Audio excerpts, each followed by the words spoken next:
All right, welcome to the Let It Fly Show. I am Michael Severe, brought to you by Josh Jones, three-time state champion at Omaha Central and Creighton Prep as well. We are inside of the Let It Fly Sports Bar in the Capital District, just right down the hill from Omaha Central, where they have a basketball season that's coming up, and I'm excited mainly because not once, not twice, but 3 times the head coach has told me, we're going to be good. That's what he said every time. I'm going to tell you like we're going to be good. I seen them for the first time. Yeah. I mean, they only played 2 games. Yeah. But I seen them yesterday. They have a deep roster of guards.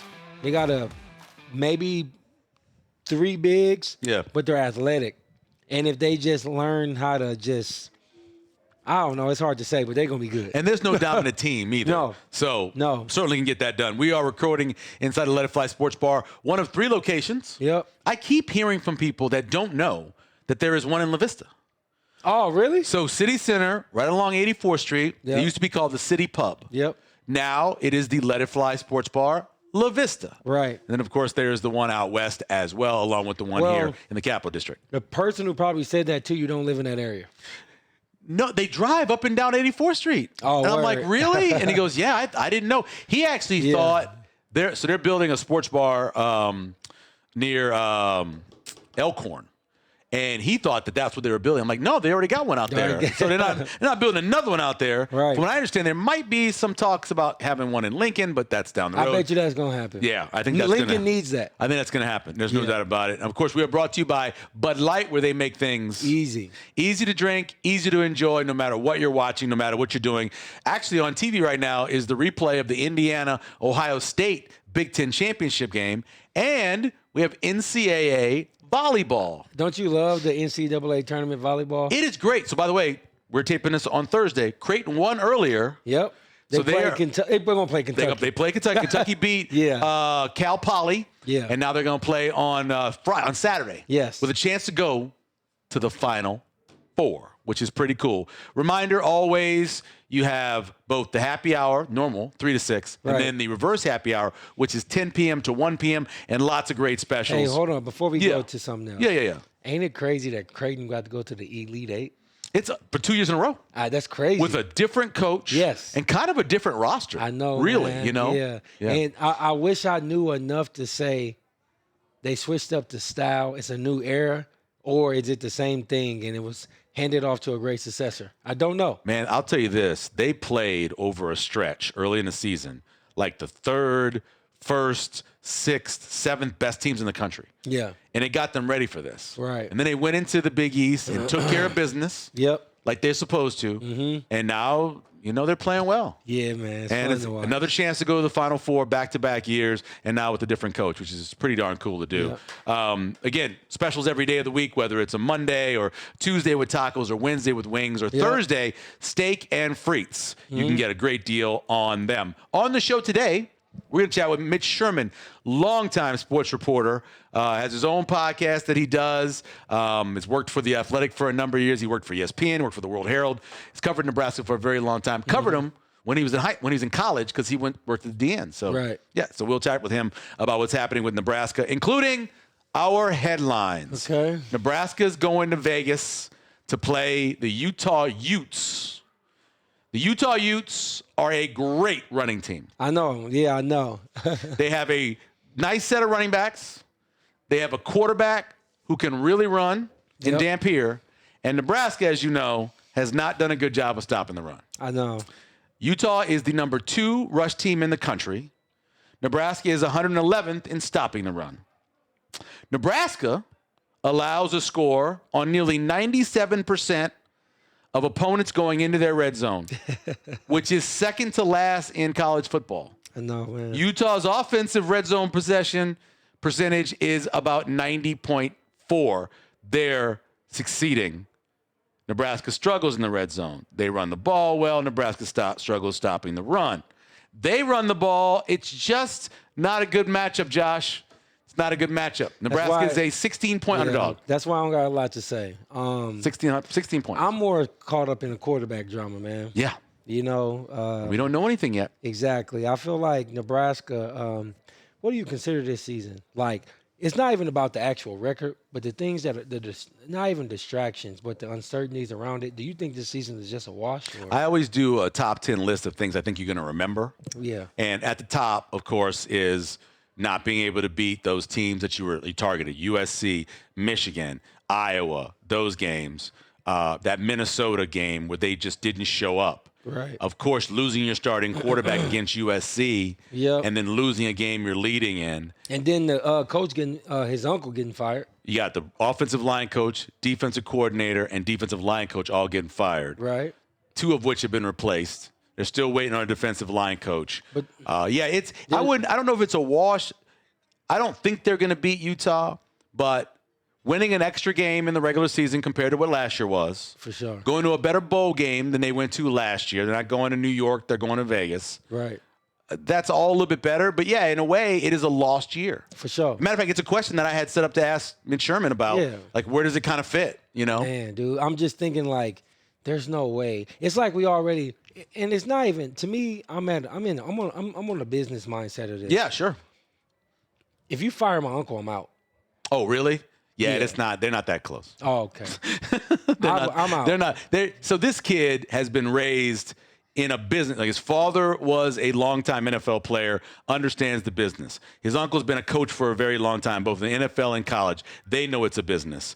Matter of fact, I do know that his dad, that Dominic, wasn't happy with some of the things that was happening on the offensive line that his brother was coaching.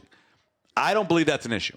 Okay. I think if he leaves, he's leaving to get the same amount of money, for a chance to go to a team that can make the college football playoff, right, and a place where he can get himself to the NFL. Those 3 things are what he's looking for. If he can get those at Nebraska, he's fine staying here. Yeah. But if he can't, he wants to go someplace else. I don't see why he can't get them at Nebraska, to be honest. I mean, I think, some is on him with inaccuracy, I'm going to just say. Sure, yeah. And holding the ball. Yep. And then the others is, I mean, the lines that he got don't give him a chance to pro day himself for his resume. So that's why I don't think he's overly off. I mean, I'm sure it's his uncle, him losing his job, but I think he's excited about, if he stays here, that they're going to have a better offensive line. Respect. The guy that they hired to coach the offensive line, his first name is Jeep. His name is Jeep Wade. His real name? Jeep. Gideon. Oh, okay. Pillow Wade the 4th. Legendary. For sure. Absolutely. And there are 3 of them before him, which is awesome to think about. Pillow. Pillow. I wonder what was family name. It depends on the route you want to go to have a conversation. We can talk off air about it. Yeah, don't be soft now. It'd be a pillow. Headline number 2, Nebraska basketball is 10-0. I know. I was just talking to somebody about that today, and their reaction was, I'm actually happy. Yeah, why would you be? Nobody Creighton is Omaha, Nebraska's team, so to speak, from the years of success. Yeah. But Nebraska is a part of Nebraska. Nebraska is Nebraska's team. Creighton is Omaha to about Ashland's team. Ashland. That's about as far as you're going. The rest of the state, that's all Nebraska. Nebraska beat Creighton by 21. Gosh. And turn around and beat Wisconsin by 30. They're that good. By 30. Listen to this. Yeah. This is the last time they started 10-0. I'm not laughing like that. I was 8. I'm not laughing like that. I was 8. Yeah. 1977, 1978. I was 8 and 9. So what's the better story? Is it Coach Hoiberg subliminally always being on the chopping blocks and people buying in and him finally getting success, believing in his dream? Yeah. Or they just so happen to have a good team this year? I think the story really is going to that tournament last year that everybody kind of made fun of, right? Yeah. Going to that and then springboarding with a couple of your players who played in that. So Cale Jacobson, nobody really talked about him. He won that tournament, shot the lights out. Yep. And then Sam Hoiberg, who we know is pretty good, really gained a lot of confidence in that tournament. And I think winning some of those games, Burke is back, who was in that tournament, winning some of those. Then you add a guy in Stanford, or Peyton Sanford, who is a true scorer. For sure. At all 3 levels. Yeah. Mid-range game, shoots threes, gets the rack. So, and then you bring back the MVP in Rink Mass. I'm just trying not to watch them yet because I don't want to start watching them. Then Saturday, they play Illinois. Yeah. Illinois is 8-2. It's their first true road game for Nebraska. Right. So check that one out. See how they did in that. But yeah, it was the first 30-point margin of victory they've had since 2016. They held Wisconsin to 60. They were averaging 88 points a game. Dang. They held their leading scorer, who was the Big Ten Player of the Week last week, to 9 points. Yeah. Their defense is so good. it's not about it's not about winning, it's how they beating people. How they're beating people. And that's what makes them legit. Yep, I think that's so. That's the legit. Respect. Yeah. Coach, we with you. Headline number 3. Uh-huh. Creighton is sitting at 5-4. I know. They're at 5-4 with Jackson McAndrew out for the season. Hudson Greer's got the foot.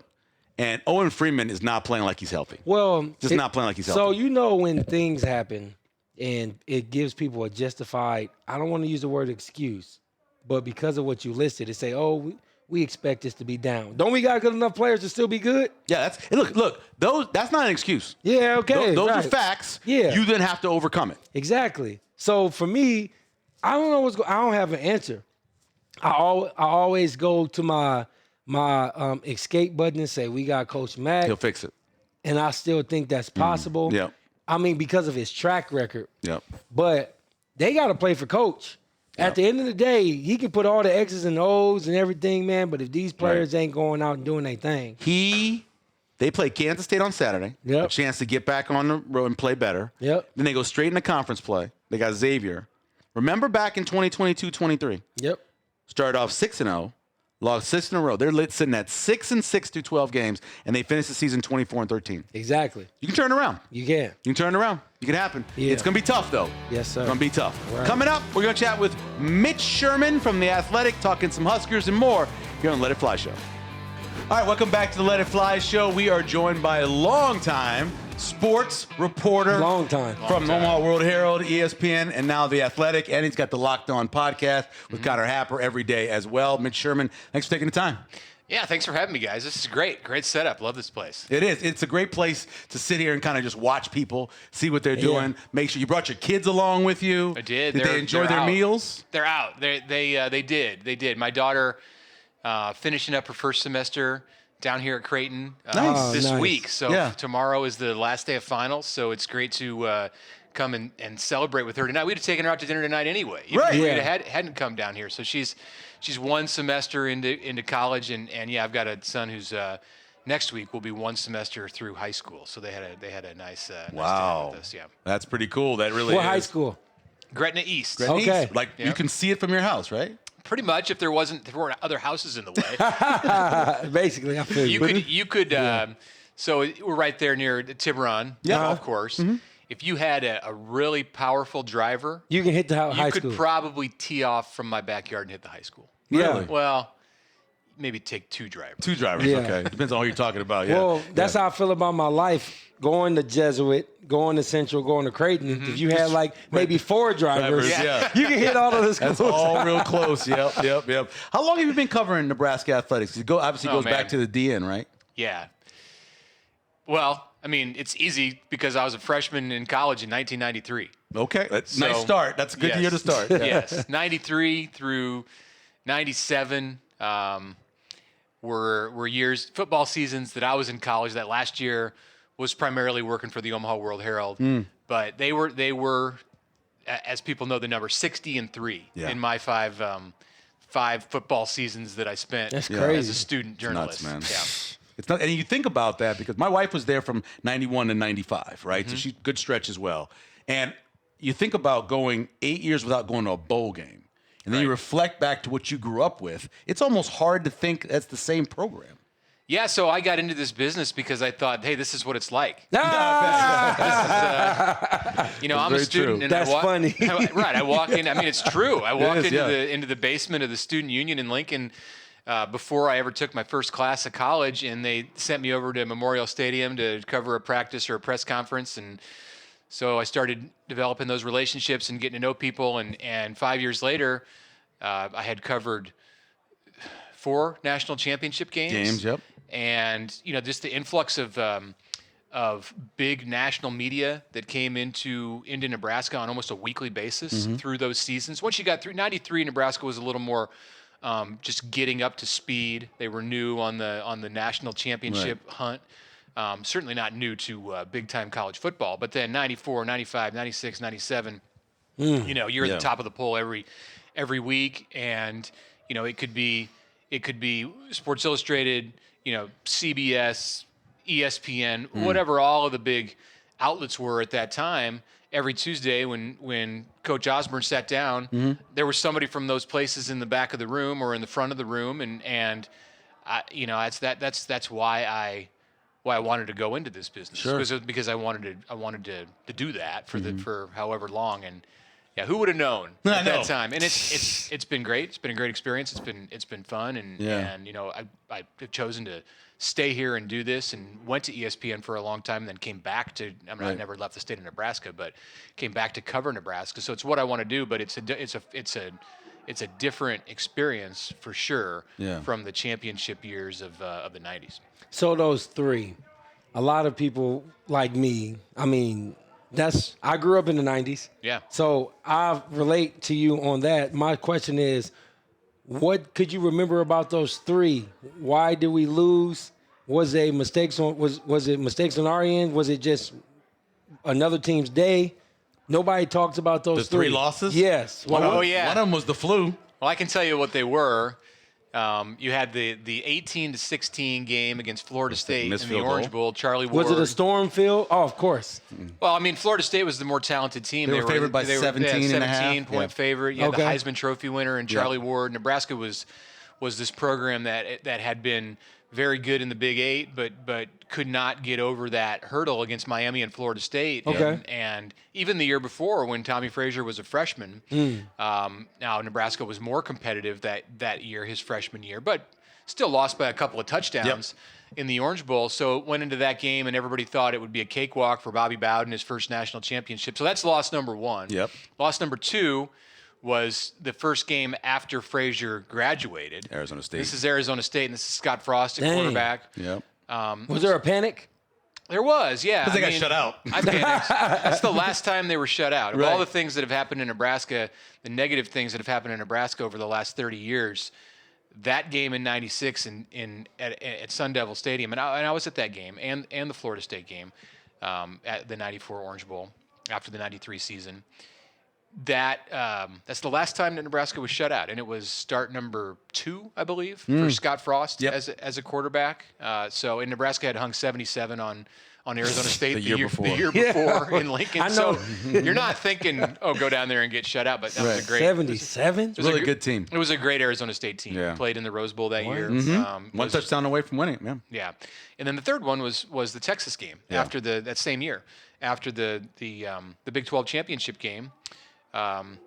And yeah, I mean, Michael hit it. The Nebraska players had the flu or whatever. I mean, Terrell Farley was suspended. Suspended, yeah. Minter was banged up. Yeah, it was. There were all kinds of things that came together, and the Longhorns hit the fourth down pass over the top of surprised the Nebraska defense, and that's it. Those are the three losses. And Musburger yelled, "Oh, baby!"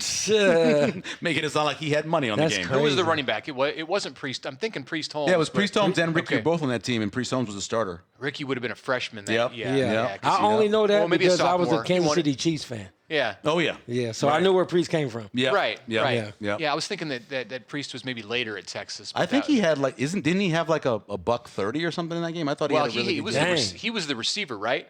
On the big fourth down play in the fourth quarter. I thought he threw to the tight end, didn't they? We have to check that out. I thought they threw to the tight end. James Brown to some big tight end. James Brown was the quarterback. Yeah. Yeah. We can look it up later. Anyway, Ricky would have been maybe in his second year in the program because he won the Heisman in '98. Yeah, 98, exactly. Yep. And then the Saints traded their entire draft for him, which I'm still mad about. Mitch Sherman joining us here on the Let It Fly show as he looks that up. So obviously, we were talking about this before you came on. Yep. How do we kind of judge this year 3 for Coach Rhule? You had a lot of pieces in place. You had the portal going out where you brought a lot of guys in. There's a lot of expectations. Ultimately, how do you judge this season? Anticipating they'll probably lose to Utah in a bowl game. Yeah, even if they win, I mean that's a nice little cherry on top. It's an 8th win. It signifies some progress in the win column over the year before. But I think that the story has been written on this team. Okay. Right. And well, I mean you have to consider the injury to the quarterback. 9.5 games into the season, it's a different year. Definitely. I think if Dylan Raiola stays healthy. But it's there's some disappointment. You're still at a place as a program at Nebraska where I don't think you take for granted much of anything.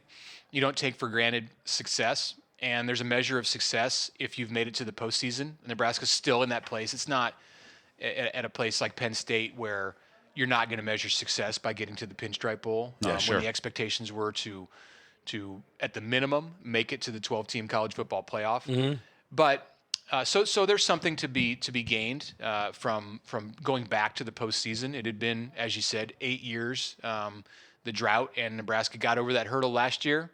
Wasn't guaranteed a winning season when it went to the Pinstripe Bowl. So the fact that you were guaranteed a winning season before you got into November, got that sixth win, or you were guaranteed a bowl game before you got to November, guaranteed a winning season when they went out and won at UCLA. Those are all measuring sticks, but it's tempered because Nebraska fell flat at the end of the season and was in a position here in this month of December where the head coach had to fire his defensive coordinator because of the way the year ended. And that's not in any scenario what you're envisioning success to look like back in July and August. And you have to make changes at both lines of scrimmage. I went into this season thinking there are big questions for Nebraska at the line of scrimmage. I felt better about the offensive line than I did the defensive line, but just in general, Nebraska's weakness as a program, as a football team this year was from the beginning. How are they going to control the line of scrimmage? And it proved out to be, I wouldn't even say the Achilles heel. It was just it was the downfall of this team. The inability to get to 8 wins in the regular season, to get to 9 wins in the regular season. It was there for the taking because the schedule didn't include Oregon or Ohio State or Indiana. And they all come onto that schedule next year. Yeah, you played Michigan, Penn State, but I think those teams were vulnerable. So was USC when Nebraska played USC. So was Iowa to a certain degree. It ends up being 40-16. Doesn't look like Iowa was vulnerable. In the end, Iowa might have been the best team they played. Based off of strength schedule and all that stuff? Yeah, on the day that Nebraska played Iowa, on the day that Nebraska played 12 teams, I think Iowa was the best team on that day. Okay. And you might even say Iowa was the best team Nebraska played, period. Yes. Iowa beat Penn State. Iowa did not beat USC, but it was almost beat Oregon in LA. Nebraska didn't have to defend with Oregon. I think the Iowa team that I saw on Black Friday was better than the Michigan team that I saw on Week 4. Definitely. So I got 3-part question. Okay. One is It's Derek Lewis was his name. Tight end. Caught it, and then Priest Dang. Holmes ran for the touchdown. Did you look it up? Yeah, I did. Yeah, it's right here. Yeah. Oh, Chris Brown had a 55-yard field goal in that game. Shout out Chris Brown. There you go, Chris Brown. Yeah. So my 3-part question is, one, maybe be a few additions. Isn't it the same O and D line from the previous year? 2, if Dylan ever got hurt, would people be fired? And 3, with people being fired, including his uncle, is he leaving? Will your question about the O and D line is will it be the same pieces next year, or will it be different even though you're changing coaches because you got essentially the same people? Yeah. Well, there's gonna be a big push to add pieces in the portal. Yeah. Okay. And I do think that and you don't want to get too caught up in this because a lot of times at this time of year, it's easy to look at the young players in the program who didn't play or redshirted or were backups and say, well, off season they can mature. And one thing we know about and that can happen more regularly at running back. Saw it with Emmett Johnson. It can happen at tight end. Saw it with Luke Lindenmeyer over the last year. It can happen at wide receiver. On the offensive and defensive lines, there are exceptions, but for the most part, it's an incremental, step by step. You don't go from being off the depth chart to all-conference candidate. Right. So Nebraska's not going to return a lot. If we want to start with the offensive line, not going to return a lot. Like we don't know who's going to go into the portal. Right. True. But if everybody's back, they return Justin Evans at center, Elijah Pritchett at left tackle. That's it. Yeah. Okay. All right. Maybe they lose one of those guys. Yeah. Possible, Who knows? They're going to have to add pieces from the portal. There could be a starter or two that steps up from the depth, but they're going to have to add pieces, and I think they're going to have to add pieces on the D-line. Now, there's more in the system, I think, in the chute at D-line. I think that for whatever reason, Nebraska went through a good chunk of this season, and I think it was out of necessity because you're trying to fit scheme, you're trying to play with the players who are available. Yeah. You don't have Tyson Terry, you don't have Malcolm Simpson. Right. They're true freshmen, so even if they had been able to contribute, it would have been, in spots. But, Williams Winery, I think the first-year transfer from Mizzou, who was a 5-star coming out of high school, I think he played too much. I think he should have played 15 or 20 snaps a game instead of maybe 35 or 40, and he would have had more gas in the tank at the end of the season. Maybe you would have seen some of that real elite pass rush ability that he had. And it seemed to me that whether it was the number of reps or the actual positions they were playing, in the case of Keona Davis, they were all out of sorts defensively. And it's easier to see that now than I think we could have seen it some if in the middle of the season or the beginning of the season. But so they gotta get that figured out, and that's the task of Rob Orange, the new defensive coordinator now, who's been in town for all of a week. Yeah, a week. Less than that. And whoever coaches the defensive line, that's going to be their job to figure out what Nebraska's got. They do have something there, and how much they have to add in the portal. And then you go into the portal, and you're going to compete against other teams that have resources. So we won't know the answer. Well, we'll have a much better idea about the answer of what that defensive line and offensive line looks like coming out of January, like 6 weeks from now. Yeah. Okay. But it's far from a known commodity at this point. Josh, you also asked about Raiola. Yeah. Yeah. And if when he got hurt, were they basically doomed at that point? Right. It'd probably beat USC. Again, in hindsight, Probably. I think if he's there, they do win the USC game. Yep. He got hurt. It was 14-6. That's true. And they were on a 20-something yard line. Nebraska was in position to That's score. where my question is coming from. Yep. They're in position to score on that drive. If you go up, they're up 1 score when he went out, 8 points. You go up 2 scores midway through the third quarter, the way the defense was playing, the way the ball was rolling downhill, I think they win that game. Yep. I think they win against UCLA. Yep. That gets them to 8 wins. And the pressure is different. I think the pressure's on Penn State, the pressure's on Iowa to some degree. Do they win either of those games? I don't know. Not the Penn State. I don't know. Yeah. You're saying Raiola's healthy, though, for Penn State and Iowa. That's what I'm saying, it'd right? be a better fought game, but I just think the there's way a the better stage chance was set against that Iowa. night was 'Cause you had an crazy. injured quarterback against Iowa. I think there's a possibility that they find a way to split those 2 games, but more than likely you're looking at 2 games that are closer losses than what we saw. Sure. So they're 8-4 right now, and it's a great question. Right. Does Donovan Raiola get fired if they're 8-4? Does John Butler get fired if they're 8-4? Yeah, because year 3 is accountability year for Coach Rhule, to me. Year 3. Yeah. Year 3's been the year for him. Exactly. And year 3 was kind of like year 2. Year 3, like this Nebraska version of year 3, Right. was kind of like It's like year 1, too. Actually, it was kind of off the blueprint of any. He hasn't had this kind of a year. Right, sure, He's had significant gains. You can find a way, especially if Nebraska wins the bowl game, you could find a way to say that there were gains this year. I don't know that you're going to convince me of that with 7 or 8 wins. That's fair. When they lost the last 2 of the regular season, Nebraska hadn't had back-to-back losses like that at any point even when they played Indiana and Ohio State back-to-back a year ago. In year 2. 1, but not 2 losses like that. So. This is a year that's kind of off the blueprint for Rhule. And then you asked about Raiola and his decision to come back. When will this podcast drop? Come out on the tomorrow? Tomorrow, so Friday. I think we're safe on that one. I think so. It could happen anytime. It could happen anytime. And if he decides to stay, will he say anything?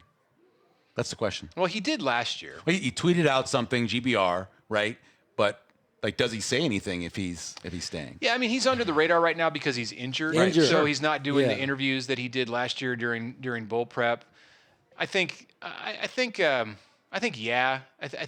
because I think the people that around him, it's mainly family, but the advice that he gets that there would be some value if he makes the decision to come back in just letting everybody know. I mean, you could just let it play through the portal, and if the portal's been open, the portal will be open for 2 weeks, right, in July. So if you're a week in and Raiola's not entered, then I think people will be getting they will be moving more in the direction of thinking that he's coming back. Sure. And at that point, if that's the case, then he probably ought to just say it and stop the speculation. Right. But yeah, I think at this point, either A, he has decided that he's gone as far as he can go with Nebraska, and it's going to be time to move on, or B, it's just a matter of figuring out if it can work somewhere else. How big of a factor the money is?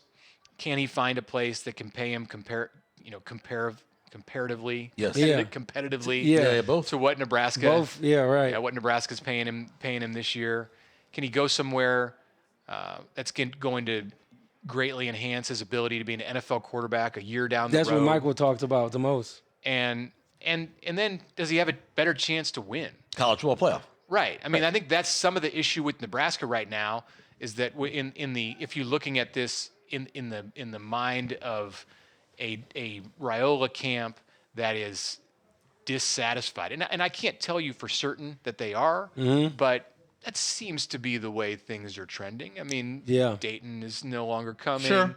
Donovan is out. I don't think it's all happy talk about Nebraska Right. around the Raiola table. And I think part of the reason for that is because they're not as close to making a college football playoff as they would have liked to have been 2 years into this process. Yeah. For Nebraska, and 2 years for Nebraska and Matt Rhule, and 2 years into the process for Dylan Raiola. Yeah, I mean, I think that they envisioned at this point that if Nebraska wasn't in the playoff in 2025, that it would be right there knocking on the door. No one knows better, out of anybody in the media or anyone else, how good or bad the offensive line was more than a guy who played 14 years at center.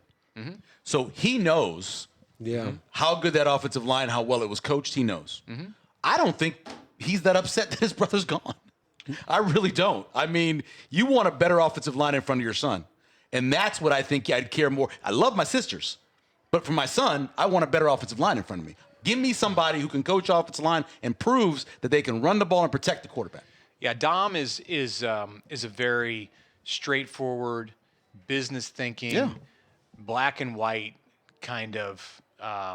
That's his viewpoint when it comes to football.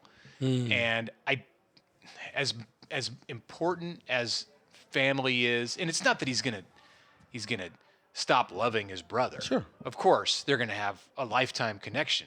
But yeah, I'm with you in thinking that he's not thrilled with the way the line has protected Dylan and held up for Dylan. And it's hard for me to say that definitively. I can only base that because I've not had this conversation with Dom. Like through Dylan's 2 years, when I've seen Dom, it's been more just small talk. How's it going? You know, we've talked probably more in his freshman year, a little bit about how he thought things were in the off season between the 2 years. Saw him at a camp that Dayton was visiting and participating in, but again, it wasn't deep conversation, so it's hard for me to say what Dom feels about the job that his brother's position group has done, but he knows football, obviously. He has that NFL pedigree, Yeah. so I've got to think that he wishes and believes that it could have been better. And so that being the case, yeah, I mean, he wants the best for Nebraska, and it's a bottom line business. So I definitely can't speak authoritatively enough to say, oh, he wanted to see his brother get fired. Yeah, I don't think that that's necessarily the case, but I think he wanted better for. I definitely think he recognizes what of course he does. What's happened. Some people in that situation might not. Some people might be so caught up in the family aspect of it that their vision just would not be clear enough to even recognize that there was a problem if it involved someone in their family. something that a family member could have fixed or done better. But I don't believe that Dom is in that. Yeah, I in don't that think case. so either. So Las Vegas bowl game, Utah Utes, Huskers painting the scene. Running game from Utah is strong. I'm not going to say what's the outcome, but how do you see that game having to be played from a Husker perspective? Well, Nebraska's going to have to be strong and tough, and Utah's going to come into that game and say, let's test their manhood. They're in flux defensively. They got an interim coordinator. Yep. Okay. How bad do they really want to be here?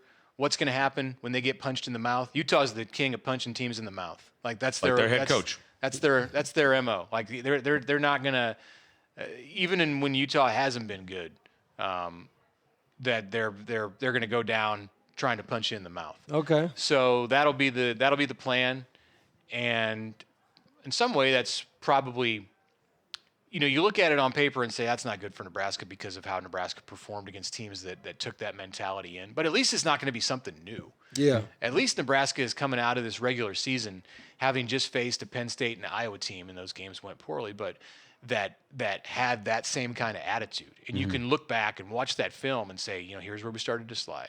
Here's where you should have got off that block. Here's where you should have been more tough. Right. Here's where you shouldn't have allowed this player to set the edge or whatever. So that can be a benefit because I don't think Utah is more powerful than Iowa or Penn State. They do have 2 first-round picks on their offensive line, and Yeah, Iowa has 1. And I'm just thinking, Penn State has nothing.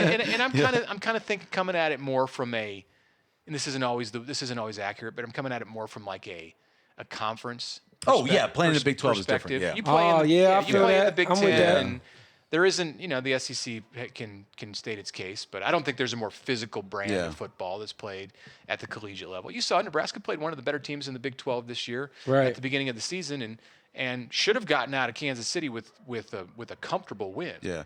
I believe Utah beat them by 30. Okay, so Beat them by there 30. you go. Yeah. On the other side of the ball, though, you look at what Kansas State did. Yes. Scored 49 points against Utah, and Utah was getting beaten left and right Yeah, by that yeah. Kansas State offense. So, But can Nebraska score 49 points? Well, that running quarterback for Kansas State made it. yeah, okay. and if Nebraska had Emmett Johnson, Yes. I would look at it differently. The matchup, Josh, I don't like the matchup. Like it's Like matchup. styles make fights. Tough matchup. It's tough matchup. It's as simple as that. I don't like the matchup, and Yeah. the DC change. The quarterback, Nebraska's quarterback, TJ Latif not being able to be 100% in bowl prep, where he's coming off a hamstring injury. They're probably going to limit him somewhat in what he does in the run game. Right.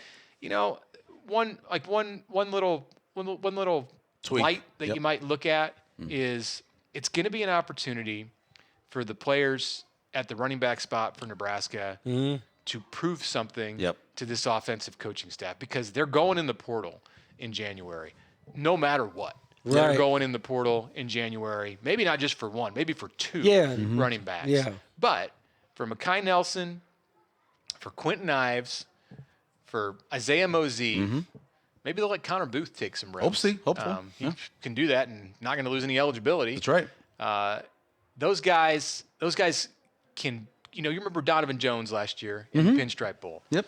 Omaha North kid, hadn't really seen much of him all season.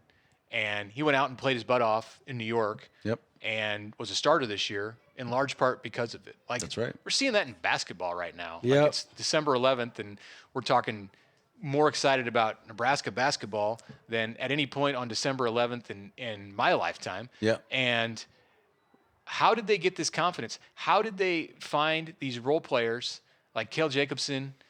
Sam Hoiberg played last year. Yeah. But those But guys he's got more confidence. Those guys built Yeah, he's that playing like a senior. by the postseason last year. Yes. Yeah. And he would Yeah. always take a first-round tournament, NCAA tournament loss, just the appearance, over playing 4 postseason games in a minor league backup tournament. I know, man. But Yeah. having said that, they definitely built something up that that some of those players were able to carry over Yes. into this year, and that can be, I think, at the running back position, Sure. a dynamic that exists for Nebraska football. Mitch Sherman joining us. I'm going to give you 3 scenarios with questions after them, okay? All right. So Coach Osborne, of course, steps down. He's only 59, 60 years old. Steve Peterson fires Frank Solich, and we know what the 9-3 record was. And then Sean Eichhorst picks Mike Riley to succeed Bo Pelini. How many more titles do you think Nebraska wins if Osborne decides to stay another 5 years? Definitely 99. 2. Yeah, I think that's reasonable. He had won 3 in the previous 5 years, Yep. and things were changing in college sports. Sure. You know, Osborne coached just 2 years in the Big 12 and didn't quite get to the point in 99. You know, Texas started to find itself a little bit more. Yeah. Well, Eric fumbles in that game, right? He doesn't fumble in that game. They probably don't lose that game. Texas did. Was it Buckhalter that fumbled? At the No, goal line? Eric. Well, yeah, he did, but I think didn't Eric? No, Eric fight up in '98. Sorry, that was '98. So those extended years of your question, you're asking, when think- is that last year that you're referring I'm saying to? he beat her 2002. Oh, yeah, they're not beating Ken Dorsey, so don't count that year. Right, Miami is Miami. Yeah. Unless Nebraska recruits some of those Hurricanes. Yeah, You know? you're not beating that team. I will tell you this: Willis McGahee. they beat BC by 3. They were good. They were really good. A lot of talent. Yeah. They didn't dominate people like the way Nebraska dominated in '95. But Even 1995, Nebraska had a game like that. for 14, but it was 14. Right. It was 14. It was not Washington 3. State. Nobody could get a field goal to win a game. Yeah. But I think 2 is reasonable. Yeah. 98 would not have been 98. It was coming off of 97, Sure. which was a 13-0 season for Nebraska, and you had the coaching transition, and Nebraska lost 4 games in 1998 for the first time since the 60s. Yeah. So that would not have happened. 68. Yeah. That would not have happened Yeah. if not for the coaching transition. So Okay. yeah, I think they win 2 more. Nebraska has a better record if they keep Frank after 03 than Bill Callahan has over his 04 to 07. Yeah. I don't know. I'm not going to tell you that I think that that's what would have been the best case scenario.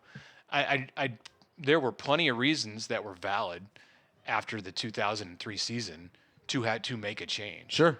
And I think that, and I think the part of the and recruiting was a big part of it. But I think part of the reason that recruiting went the direction that it did was because the relationship soured so much between the AD, Steve Peterson at the time, and the coaching staff in 2003. Like, they knew what was going to happen when that season ended. And even with the energy that Bo brought as the defensive coordinator, they knew. Like, Steve, when Frank had to make all the changes after 2002, you know, it was a 7-7 season. He went to the Independence Bowl. Lost to Eli Manning. I'm sorry, I say this as a They don't count for us. Louisiana as a That's not part of Shreveport Louisiana is for not us. part of Louisiana. Not part of Louisiana for us. That's Texas. as my least favorite bowl. I bet. Nobody wants to go to Bossier City, man. Ever. So the writing was on the wall after that season. Yeah. And I think if it hadn't been, if the athletic director had more confidence and more, he was behind the coach. Yeah. Then you might not have lost all the momentum that they did in recruiting, which was one of the big reasons to justify so it was kind of like a self-fulfilling prophecy a little bit. But yeah, I do think that no matter what, even if 03 goes exactly the same, that the next 4 years, Nebraska would have won more games because you have 2 seasons in there out of those 4 that were 500 or below. Yeah, we're 5 below and 500. 6. 5 and 6. 5 and 6 were 4 and 7 were losing seasons. 5 and 6 were 8-9 win teams, and I think they probably would have found some consistency and won 8 or 9 games a year if Frank had stayed. But is that where they wanted to be? No, they wanted to the next level. Yeah. The last one is, what if Eichhorst hires Brett Bielema, his first choice, opposed to bringing in Mike Riley? So where was Bielema at that time? Arkansas. He had rebounded. He had left Wisconsin. Left Wisconsin for Arkansas, which was a shock. Yes. To Wisconsin. Wisconsin, yeah.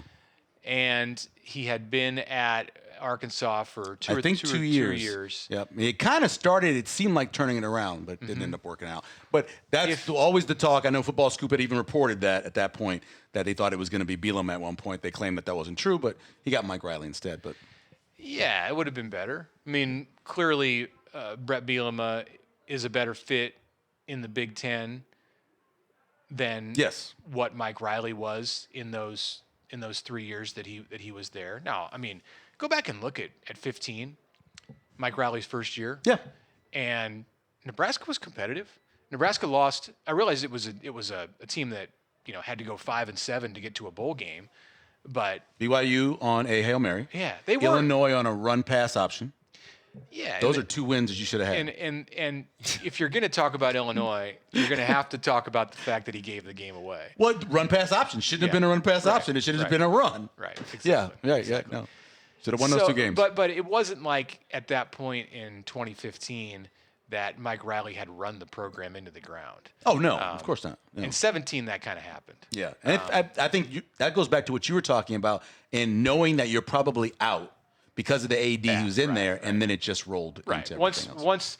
Once Northern Illinois had the two pick sixes in that game, and Eichhorst got fired the following Monday or Tuesday. Yep. It was clearly over for Mike Riley. And the difference between that year and 2003 is that it just didn't get quite as toxic because you had Dave Remington come in as the interim AD. Right. And Mike Riley was just a very nice guy. Yeah, He was a very that's nice true. man. He was Right. probably too nice. I mean, this is a guy who had like a send off. He staged his own send off. He had his own press conference. I know. After getting fired. Fail. It's crazy, man. It's probably not. It's probably not what you want. To Right. see. Yeah. Like you would rather your coach go out fuming more so Exactly. than Right. come up and shake everybody's hand. Right. Yeah, my last question about the Huskers is this. You coming in 93, covering the, so to speak, glory days. Yeah. We can get coaches, but at the end of the day, I feel like it's about investing in players. How do we get back to that? How do we get back to – because without NIL, Lawrence Phillips, Amon Green, you name them, they were there. How do we get back to that now with an NIL advantage? Are we conservative as a university? Yeah, but not so much in football spending. Nebraska's now at a place in football spending, I think, as we go into this cycle of roster building here ahead of 2026, and it's been this way, maybe not to the extreme that you're going to see it now. Yeah. Nebraska spends money. You know, I Top 20? What's that now? Top 20? That's what matters. Yeah, I think that Nebraska's a top 20 spending program this year in 2026. You want to get a real sense of what the landscape is like. Go listen to the conversations that Jamie Pollard, the Iowa State athletic director, had with the media and the public over in Ames last week.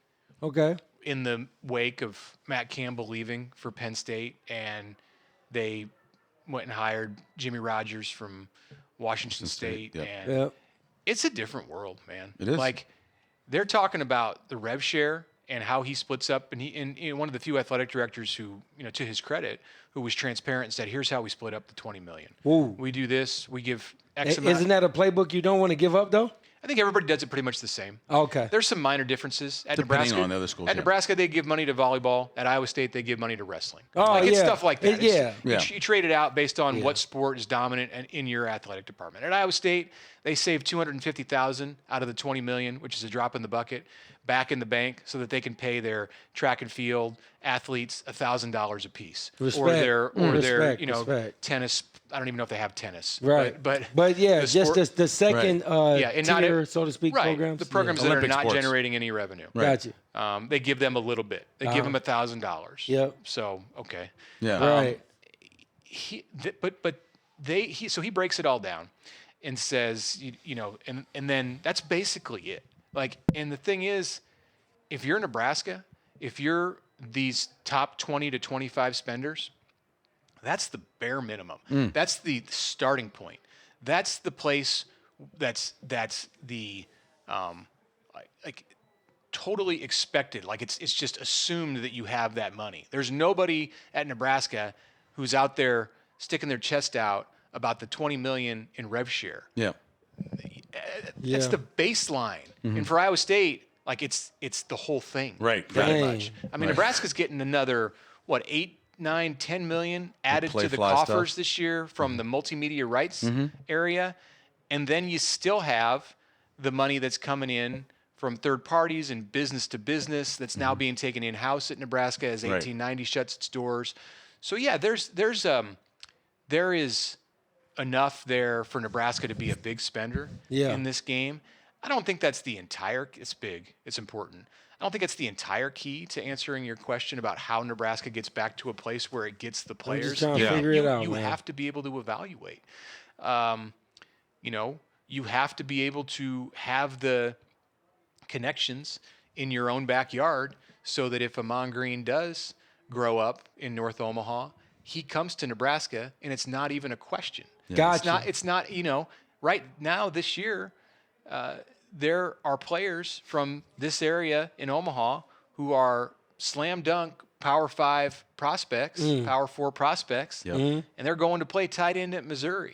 They're going to play quarterback at Alabama. So that's a piece of it. Like, you got to be able to lock that down. And I understand there's reasons for all of it. Like, each one has got his own story, and it's there's a tight end at Iowa State that's going to play in the NFL that Nebraska would love and did want badly. But you know what? Kramer? He came out and he may go follow Matt Campbell to Penn State. Maybe. Probably not coming here, I can tell you that. I mean, we'll see. But the reason Nebraska didn't get him, because he was committed to Nebraska, the reason they didn't get him is because the year that he graduated high school and went to enroll early at his college, Nebraska was going through a coaching change. Yeah. Dang. What didn't they have in the years where they got Lawrence Phillips and Amon Green and Grant Wistrom and Jason Peter and all those players? Changes. They didn't have coaching changes. None. So when a great player came along, whether he was from your backyard or New Jersey or Southern California, you as Nebraska had the consistency in the staff and the recruiting connections so that you didn't miss that guy. And they're missing those guys too much still today. Last thing really quick. There's been a lot of crazy stories this year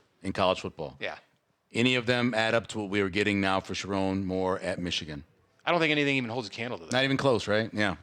If I'd have told you he was leaving or he got fired, I bet you thought about a bunch of things. Well, they fired him because he couldn't beat Ohio State one time or something like that. It certainly wouldn't be any of this stuff. Yeah, and we don't know all of it yet. Yeah, just from what we know. Just the fact, he's in jail right now. Right.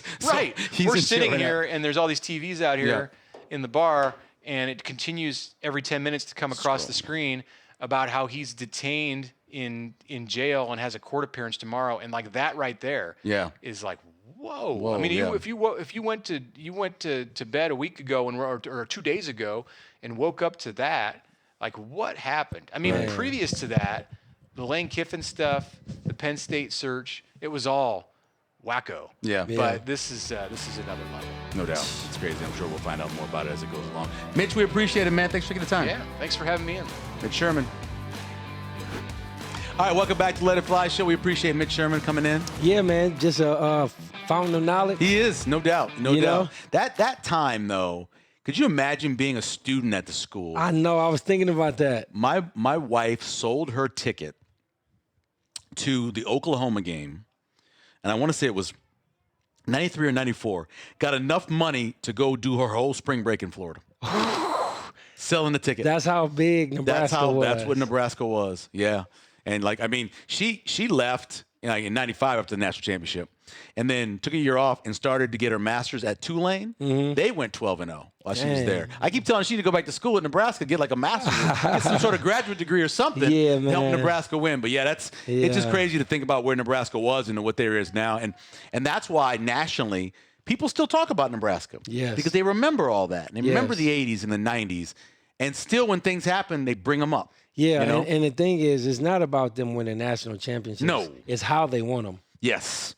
And it's not about winning national championships. It's about competing and being relevant. That's true, man. Being in part of the conversation this week. Yeah, it's almost like, to this day, Coach Cal is not at Kentucky, but anytime you go and play for Kentucky, there's a sense of pride that's behind it. Yeah. And Nebraska, I don't even feel like the players understand that. I think they do their best to explain it. I think they do their best. But I also believe they're treated really well, and they're very comfortable. Well, they need to be treated like old gyms, and I don't know if being comfortable is a good thing. It's not a good thing. It's not a good thing. Yeah, because that's culture. You always got to worry about your job at every given moment. Yeah, remember, if you get comfortable, it's not good. All of the people from them teams we interviewed said, man, I felt like we was playing the game in practice because any given day, somebody behind me can start right over me. Yeah. That's crazy. Mike Babcock wrote a book called The Heart of the Huskers, And if you go through it, almost every good player at some point decided, I'm thinking about transferring because I'm not playing and I don't know if I'm going to play, and so I'm transferring. That's and crazy. Most of them all stayed, and they ended up being something 2 years down the road. But yeah, it was a different time, man. Dang, different yeah, time. man. Anyway. Again, thanks to Mitch Sherman. Again, we Yeah. are brought to you by Bud Light. Bud Light makes things Easy to drink, easy to enjoy, easy to watch sports, hanging out, doing that as well. Special thanks to Caleb for running Thank the you, bro. show, Thank Mitch Sherman for being our guest, Mike Allen as well, and the folks over at Stable Grip for putting everything together. We appreciate them. And remember, if you're watching us on YouTube, like and subscribe. Hit the like button, subscribe button. Make a comment if you want. Apple, Spotify, whatever. Like, subscribe, all Yep. those as well. It certainly helps us out. That's And leave right. a comment, too. Leave a comment for Josh. Yeah, Like, say something to me. Yeah, like, Josh, how you guys win all them games at Central? How did it happen? And then Josh would say, we played together since 5th grade, man. Fourth. 4th grade. Since 4th grade. That's why. Fourth. That's right. Take us away, Josh. Anyway, hey, Josh Jones here with Michael Severe. You know how we do it. It's a Let It Fly show.